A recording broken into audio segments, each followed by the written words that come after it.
twakivuze mu ijambo twashikirije kuri uru rubanza guno munsi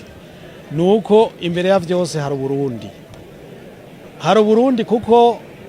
nibwo buriho nibwo buzwi kubera yuko murabizi yuko abantu yego twakora politike mugabo tugakora politike tutisanzuye ubu tuyikora amategeko aturinze amategeko twubahiriza natwe twubahiriza amategeko birafise rakarusho ugereranije n'ibihe tuvuyemo ubugavo mugiye gukora iki gushaka ibyo gukora ni byinshi mugabo nkuko mubizi ikintu cyose kirafise umwanya wacu bivanye nuko amategeko y'umugambwe yacu yubatse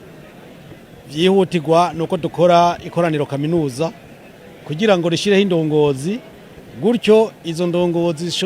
zishobore kuba hagati y'umugambwe n'abarongoye igihugu ku nzego zitandukanye ku ma province ku ma commune ku ma zone gutyo noneho ibikorwa bishobore gukorwa neza ata muntu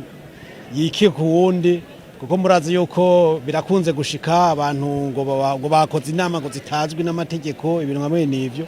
ivyo nizo dushaka ro gukingira abantu no kurinda kumbure barabigize ingendo y'ukumva yuko bokwama biruka ku bandi bibaza ngo bari mu nama ariko abantu kuramukanya nibisanzwe